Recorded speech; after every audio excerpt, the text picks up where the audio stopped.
That's the microphone on. Hello. Hello.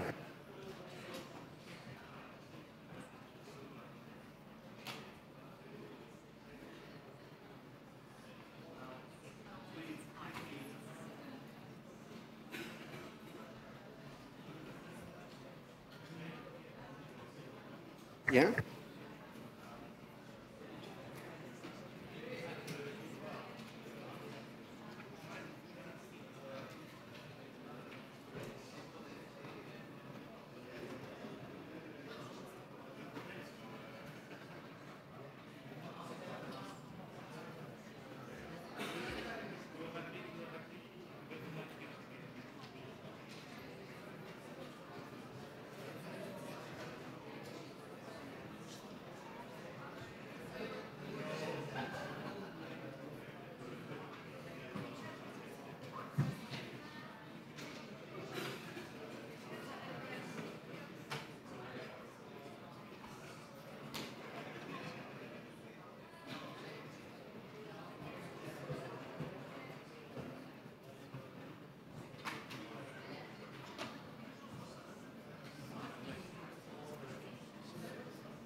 Good morning and welcome to the Climate Action Network International Press Conference. This morning we shall be hearing from Tasneem Isup, who is the Executive Director of Climate Action Network International, Mohamed Adaw, who is the Director from Power Shift Africa, Rebecca Tyson, who is the Global Advocacy Lead and Climate Finance Expert from Climate Action Network, and also Nugzar Kokraidze, who is the Board Member from CAN ICA. We'll go to Tasneem first. Tasneem.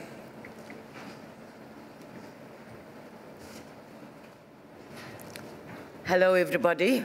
Welcome to the first day of COP29. I'm sure it's going to be an interesting and challenging COP.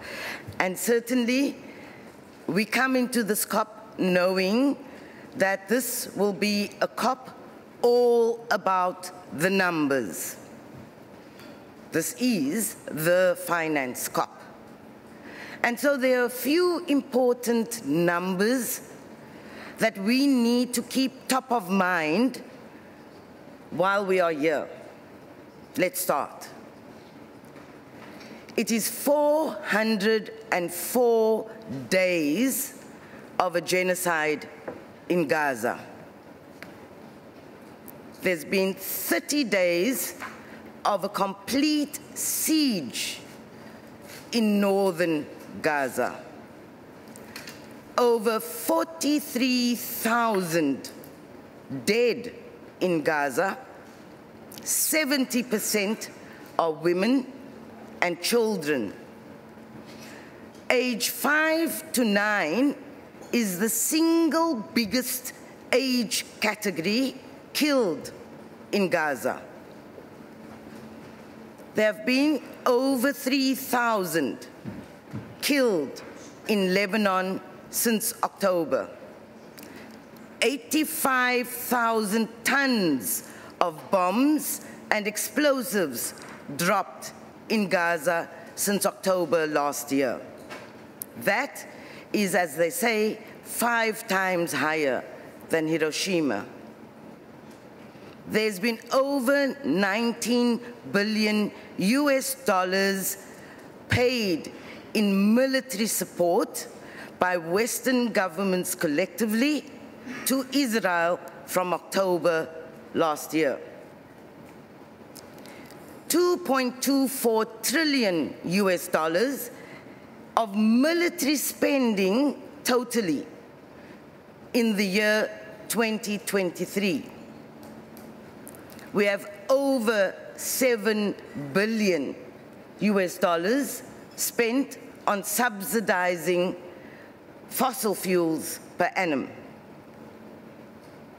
These are the numbers we need to keep top of mind. So what is it that we're coming for at this COP? The finance COP.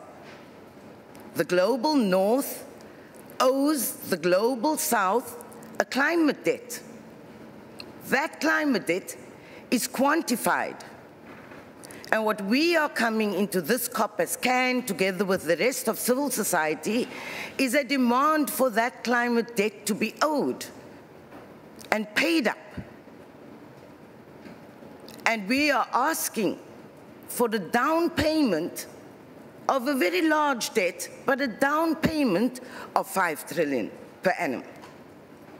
5 trillion. We know the debt is much larger than that. But 5 trillion is what we're coming to demand. And we will not leave this COP if the ambition level on the finance, in the finance negotiations, doesn't match the scale at which finance must be delivered. And so that puts into context the numbers. We are absolutely capable, well, not we as CAN International, our governments out there are absolutely capable of finding the money that does harm in the world. They found the money for military spending. They found the money for the genocide in Gaza. They find the money to subsidize and support the fossil fuel industry. And so, to come here and say that we do not have the money is absolutely untruthful in the first place, and secondly, unacceptable. So, numbers matter to us at this COP in its totality. We also come into this COP, of course, understanding that finance, if not delivered, will have a huge impact on all the other matters that we are concerned about at COP29. We know that if we do not resolve the finance negotiations, it will have an impact on the negotiations on adaptation, for example. There too, finance is not forthcoming at the scale in which it's needed. We know that the loss and damage, now the fund has been set up, it needs to be operationalized, but the funding needs to be mobilized. There's not enough funding with the pledges that we heard in Dubai. So certainly we cannot leave here with the full understanding that the climate finance negotiations will add loss and damage as a key priority, the financing of loss and damage. So the finance issue impacts all other issues. What can happen in the discussions in the mitigation work program? What can happen in the discussions of a just transition work program? These issues might not sound like they should be a problem or a challenge. It's not controversial, but it will be held up because we are not resolving finance. Be very aware about that dynamic. The delivery of finance has an impact on the delivery of all issues in the negotiations itself. As CAN, we have plans to be engaged in every single one of those areas that's up for negotiation at this COP. We're also very, very clear that it's been too long that the global South has had to sit back and listen to the consistent arguments by the global North about them not fulfilling their obligations in terms of both the Convention and the Paris Agreement. We will be hearing all the stories that distract us from the main objectives. You know, the world has changed, there are more rich nations, we need others to pay up, etc. Takes us away from what is key, that the global North has an obligation to pay the global South to be able to do climate action. That's what we're here for. Remember the numbers in its totality. Thank you very much.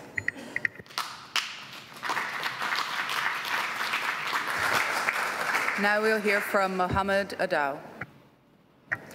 Thanks, Dani, and thanks, Tasneem. The numbers are very stark. We are almost 10 years into the Paris era of climate action.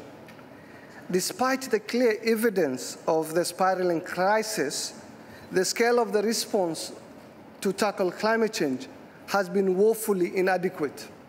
If you look at mitigation, we're on a pathway to 2.7 degrees of warming. If you look at adaptation, we haven't built sufficient resilience to withstand the predicted changes. And now the biggest issue is finance. The financing gap has been growing, and this year, as you've heard from my colleague, this is the year of finance. Let me make this clear. The currency of the Paris Agreement is the NDCs, the nationally determined contributions, or the national climate plans. But to be able to actually deliver on those climate plans, you need finance. The rich world has done everything to shirk their responsibility to pay up the climate debt they owe the rest. BAKU has to be the moment when we turn this around.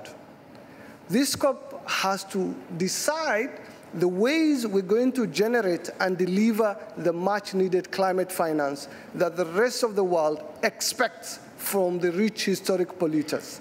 You can't let a global minority that is also the wealthiest, that has largely grown rich, in part by polluting the planet without facing the cost of doing so, to get away with their responsibility.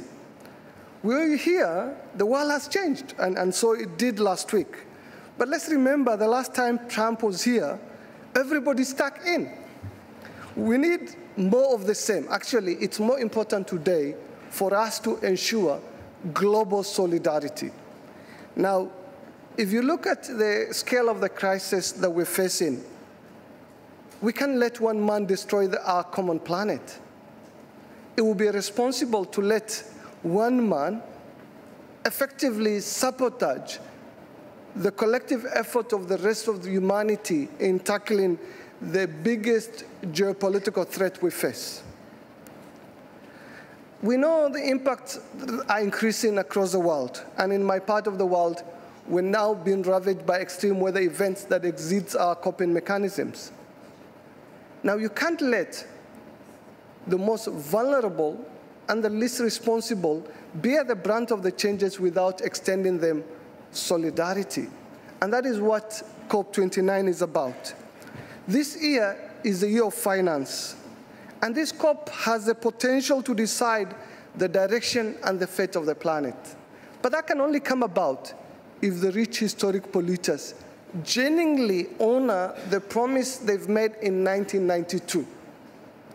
It's taken us 32 years for the rich world to recognize and deliver on the commitments to deliver the support that they committed to provide the developing countries.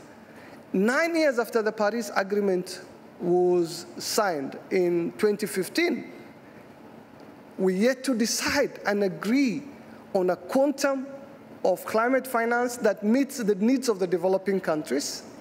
We're yet to decide on the quality of the financing we're going to provide developing countries.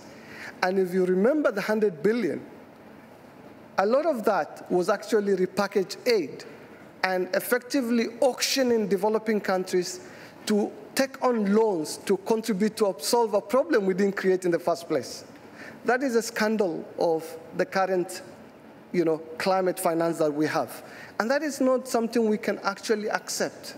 And if you look at the international climate finance architecture, something that was created when majority of our countries were still colonies, it's a rich historic polluter who continue to call the shots in each of the international financial institutions. Now, we can't be able to tackle the biggest existential threat the world faces if we don't rebalance the playing field and hold the rich historical polluters for the climate debt that they owe the rest. I think the time to pay that debt is now, and that debt needs to be paid by each of the rich countries in a way that helps us meet the needs of the developing countries so that collectively we can be able to tackle the climate crisis. Thank you. Thank you, Mohammed.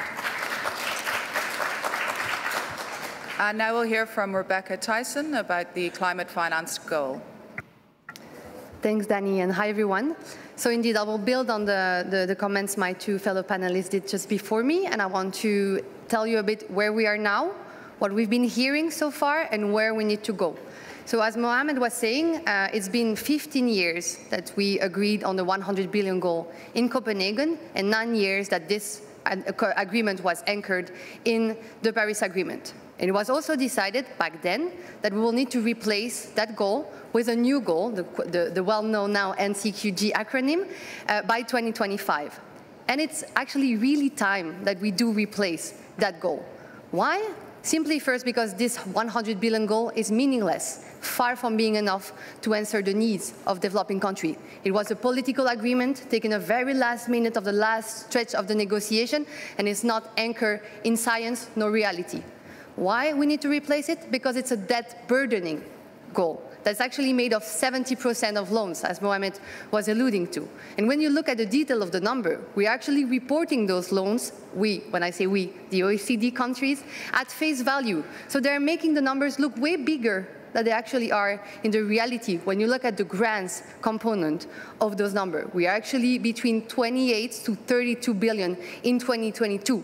Well, this was supposed to be the year where developed countries claim to finally have reached the 100 billion goal. And I could go on and on and on.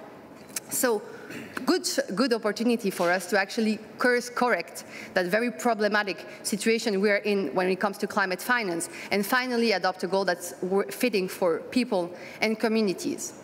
And luckily, parties have been discussing this for already 3 years now. 11 technical dialogues, 3 meetings under the ad hoc working program, 5 high-level ministerial, 1 pre-COP that focused specifically on this. So now we are in a stage where we have a substantive draft negotiating text that was issued by the co-chair, and it remains to be seen whether that text will be the basis of the negotiation or not. But let me tell you that the text, the way it is now, is very unbalanced and very problematic on different fronts. Notably, and that was very noticed by different G70 groups. But let me tell you why it is very unbalanced, because we've been observing those negotiations very closely since day one, and we've been seeing the different tactics, the different strategies that have been used mostly by developed countries to obstruct justice and to delay ambition. The first thing that we need to observe is actually the very clear and obstructive silence that developed countries have been having across negotiation when it comes about the quantum. No number at all have been put on the table coming from the global north. On the other side of the table, we have many developing country groups who have been put in their submission, different quantum, different proposition to actually anchor the trillions needed to answer their needs and priority, just like the Paris Agreement says. Right? So it's of course fueling the dynamic of mistrust, and we risk again to end up with a very last-minute political goal, political agreement that define that quantum, and that will again not be anchored in science. Another very problematic element that you may have been observing in the recent discussion is that now supposedly NCQG is about investment. So we are hearing that we want to make this NCQG an investment goal. The propositions are a bit different when you talk to the US, when you talk to the EU, to Switzerland. But all in all, it's the idea to have more sources, more channels, and less responsibility. So I have a few questions for you. I know you were meant to ask us questions, but just for you to think of it. Has anyone here found the word investment in the Paris Agreement? You can look for it. There is not. Where does developed countries taking the lead, that's actually in the Paris Agreement, fit within that investment goal proposal? Where does justice and CBDR fit if we start to account north-to-north flow, so flow going to Germany, from Germany to Switzerland, for example, in that investment goal? How are we planning to track and report all those kind of investment under the sun if we don't know what we are talking about and who is responsible for it? So I'll let you just digest those questions and maybe we can think whether that's a good and fair proposal or not. And the final thing we've been observing is, again, not a proposition, but rather a very silent position developed countries have been taking about loss and damage. And Tasneem was very clear about the need to recognize loss and damage finance under the NCQG as a third pillar. But yet again, we've been hearing that there may be a legal obstacle, there are none, or that, you know, it's not necessarily is not a priority. But on the other side, we see that developed countries have agreed to establish a fund for loss and damage, so why not push to fill it in the first place? So it's kind of a dark picture I'm painting you now, but luckily we have a lot of proposition and we know what needs to happen within the 2 weeks to make this goal work for people and communities. So you heard about the climate debt framing, and that's really the moral framework we are operating in when we speak about the NCQG.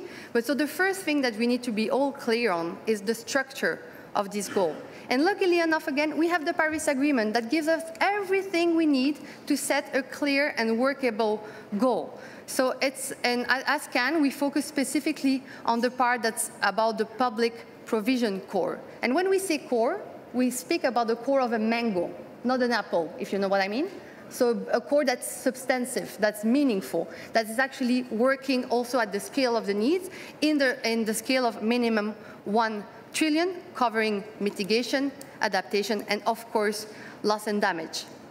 A goal that's predominantly based on grants, because we can't accept another climate finance goal that's actually burdening developed countries who are already facing heavily debt distress. So it has to be anchored in human rights and, of course, be very accessible. Why do we focus on this public provision core? It's because it's the only way to talk about big numbers, but to talk also about quality of finance. I think if there is just one message I want to convey today is any number would be meaningless if we don't guarantee all the qualitative element behind it. So I really plea you to not get fooled by the rhetoric, by the big numbers, by the big announcement, if we don't get the quality that works for people and communities. And of course, this is following transparency, accountability, and a mechanism that will allow us to pick and ratchet the goal as we go. So numbers matter, yes, but not any number and not any goal. Thank you. Thank you, Rebecca. And finally, we'll hear from Nugzar Kokradze, who is the board member from CAN ICA. Thank you very much. I am Nugzar Kokradze, head of the board of Climate Action Network in Eastern Europe, Caucasus, and Central Asia. Hoş geldiniz. We welcome you in our region, in beautiful Baku and the nice country of Azerbaijan, and which is hosted the COP29. We call you to use this every moment to research condition of civil society, which is one of the few democratic forces left in the region. Human rights issues are sensitive for the Azerbaijan. In 2023, human rights concerns remain prevalent, with the government severely restricting freedoms of expression, assembly, and association. This crackdown on civil liberty has only deepened. Many cases highlighted by Human Rights Watch in its report for the 2023 to show this reflect to the trend. Therefore, international support for civil society in our countries is absolutely essential. It keeps monitoring efforts alive, drives advocacy, and pushes for the transition away from the dirty energy to the renewables. Without the participation of the civil society, climate action will be weak, and relevant results for the COP29 also will be under the question. At the same time, we must emphasize that Azerbaijan is not the only country with human rights violation and limitation on civil society activities in our region. It's important to remember that COP29 is an event of great regional importance for the entire region. As our region, with many shared challenges, hosting a climate COP for the first time in the history of climate negotiation. Sadly, we have observed increasing restriction on civil society organization across the region over the past decade.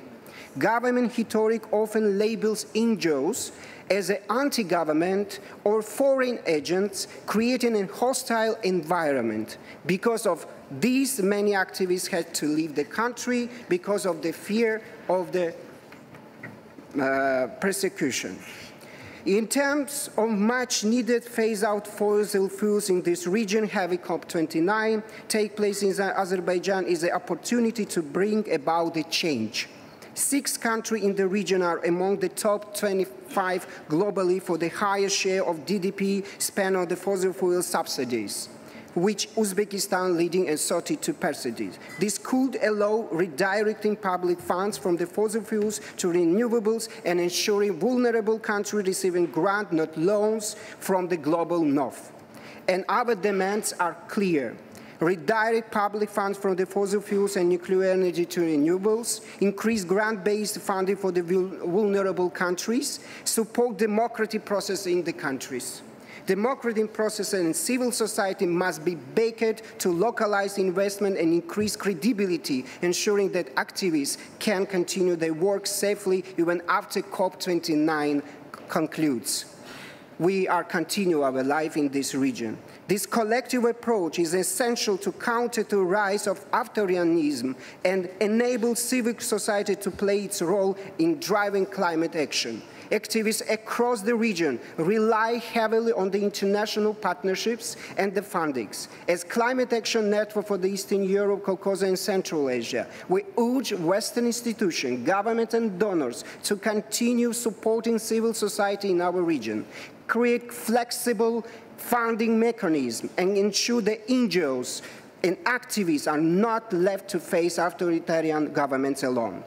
COP29 represents a gesture of trust from the international community towards Azerbaijan. We cautiously hope that Azerbaijan will, in turn, improve freedoms, enhance civic engagement, ensure the inclusive participation of all registered activists, and position itself as a hub for the genuine green solutions. Thank you. Thank you, Nuksar. And that concludes our Climate Action Network press conference. We have issued just today a report building on what Nuksar was talking about, called Climate Talks and the Chilling Effect, Repression on the Rise. This looks at the impacts of intimidation, killings, repression, and so on that has been happening towards climate activists, journalists, scholars, and so forth, going back to COPs in Egypt, in Dubai, in Poland, in Scotland, and also looking at the riots and protests that have been happening in Kenya and also in Germany when it comes to trying to protest and demonstrate. We will be outside to answer questions. Thank you. Thank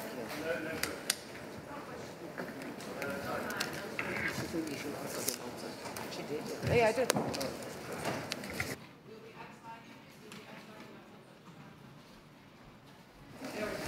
We'll be outside to answer questions.